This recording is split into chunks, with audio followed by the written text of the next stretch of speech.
uyu muntu mubona ndungitse uyu ni umuntu w'umudamu baraye banize aha aye muri quartier neuf ha ruhande kuri clôture ya Sodeco ntituramenya amasaha bamwiciye ariko ubu tuvugana ikiziga ciwe ntikiramenyekana nta karangamuntu nta kimbi bimuranga na bimwe afise ego kuvuga uwo mumenya yovuga kugira ngo baheze bakurikirane nuko turaraba ingene bomutwara muri morgue ariko n'umudamu akuze ntiyarakuze cyane ariko biboneka neza ko yarakuze ntiyari umukobwa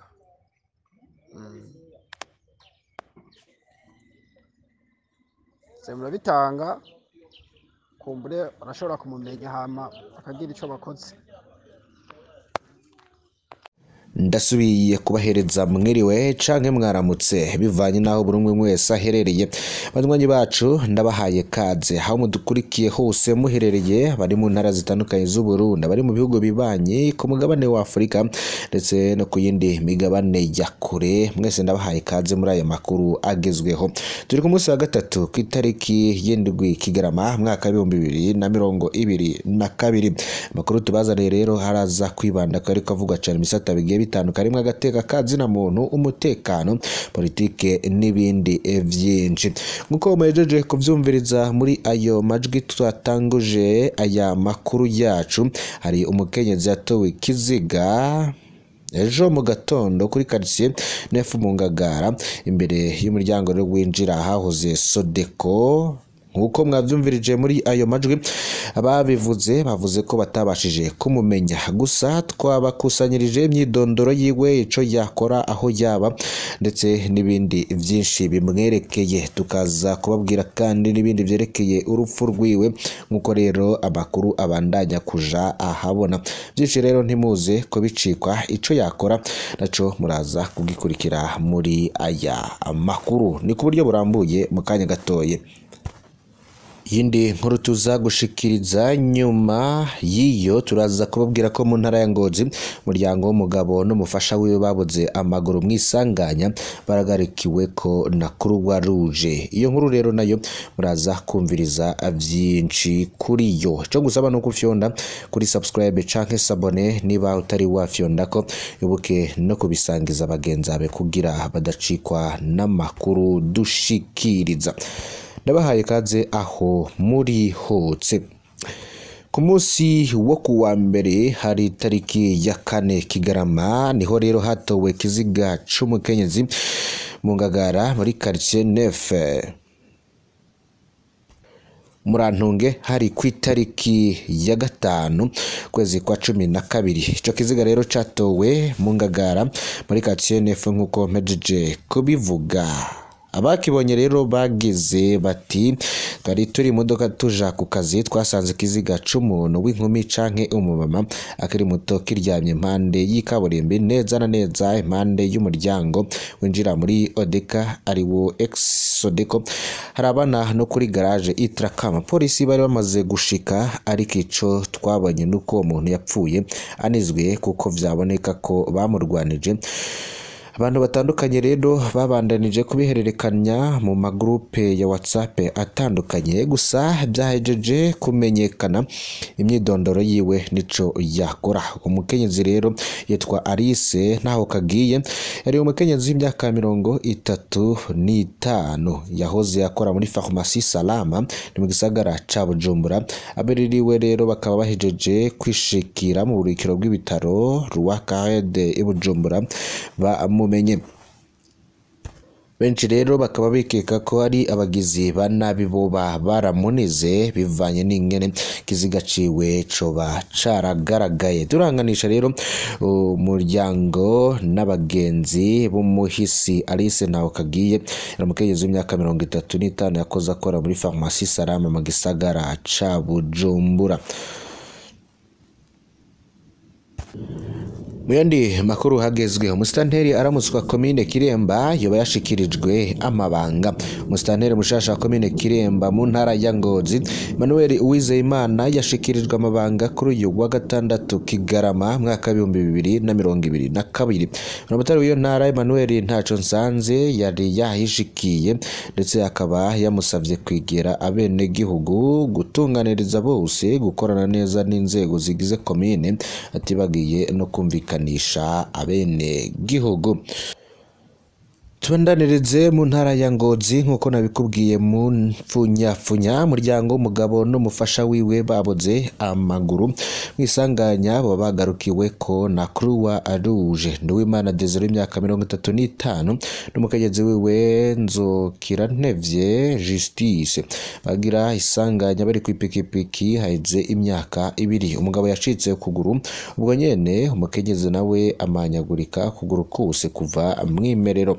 Kugira bashobore kwivuza bagurishije byinshi kugira ngo baronke ico bikorako ntibyaboroheye kuko abana babo batanu bagumye mu buzima abutoroshe, aho rero babaye ku mutumba ari Suguti ntaco bashoboye kuko uko ari babiri amaguru y'ukubumbafu nayo bafise kandi umukenyezi wewe aracagwaye. Umuryango rero wagarukiwe ko na kuru banyamuryango ba Croix Rouge Burundi ku mugoroba kuri wa gatanu kwezi Kigarama bahawe rero ibifungurwa burengeti n'ibindi bikoresho byo mu nzu biciye amafaranga yababa 400. Sinzikayo Theodore n'umunyamabanga muri Croix Rouge mu ntara ya Ngozi agashima kwitanga kw'abitanzi n'abanyamuryango begeranije agafashanyo kugira bagarukire kuri rugo rurimwe abantu babiri boba baragize isanganya rikabaviramwo kubura amaguru ndetse nkuko mwanavyumvise umukenyezi wewe aracagwaye. Kiniro ngo kwitanga biri mu bizana iterambere mu gihugu. Abakora ibikorwa batiteze impembo abavolonteri bishamwe Croix Rouge mu ishami ry'Igitega babagariye biti bitewe kuri hegitari 3 ku mutumba Gisagara komune ya Geta mu ntumbero yo guhimbaza musi mpuzamakongari w'abakorana bushake musi w'amahimbazwa buri wa gatanu Kigarama ku mwaka utashe. Felix Marisasi n'umunyamabanga Croix Rouge Igitega avuga ko ico gikorwa cakozwe mu ntumbero yo kwifatanya n'abandi bakora igikorwa cyo kwitanga, aho bo bahisemwo kubagara ibiti haciye umwaka bitewe na leta muri wa mugambi ewe Burundi urambaye. Jean Marie Hatungimana serukira kigo kijejwe gukingira ibidukikije OBP Gitega ashima igikorwa abo bitanzi bakoze kuko igiti iyo gitewe gikenera kubagarirwa agahamagara amashiramwe n'abarimyi kwitaho ibiti igihe biteye bikunze bibagare neza ngo n'imirimo ya Nyakanga bituma itaduka bigafasha abarundi guhangana n'ihindagurika ry'ibihe. Gitega rero akaba hari n'abakorana bushake bishiramwe kuri rude barenga 6,000. Yandi makuru ukugwanya mabi hafatiye ku gitsina na cane ku bakenyezi no kubigeme no kwamamaza no gukingira agateka kazina muntu. Birashikirijwe na Francine Mariembo yaserukiye mushikiranganje vyajejwe harimwe kudakumirana kuri uyu wakabiri igenekerezo rya gatandatu Kigarama muri rwa ruganda rw'imisi 16 yahariwe kwiyamiriza amabi yakorerwa abakenyezi n'abigeme, aho kuri uyu munsi vyabereye na neza hafi y'igituro c'amabisi muri zone Rohero komine Mukaza mu gisagara ca Bujumbura. Yagarutse kandi ku hantu hakuru ayo mabi yakunda gukorerwa agira ati amabi yakorerwa abakenyezi n'abigeme yakunda kubera mu miryango ku kazi no kwishuri. Ayo mabi rero garashobora kuba ari ayafatiye ku gitsina ku rukoba ku nyifato hamwe no ku butunzi. Userukira bumwe bwa Buraya mu Burundi Ambassadeur Claude Boshu ati aho agateka k'abakenyezi n'abigeme kubahirijwe ngo ubuzima bugenda neza ku bantu bose mbere n'abagabo baravyungukiramwo ngo harageze ko tumenya ko abakenyezi bashoboye. ivyo rero vyatunganijwe n'amashirahamwe nka International Rescue Committee, Association Bon Geste, Kazoza Art, Irish Aid hamwe n'ubuserukizi bw'ubumwe bwa Buraya Union Européenne au Burundi bafatikanije n'ubushikiranganji bw'agateka kazina muntu. Byaranzwe rero n'intambo z'ugwaruka hamwe n'udukino twagenda tugaragaza kwiyamiriza amabi yari yose yakorerwa abakenyezi.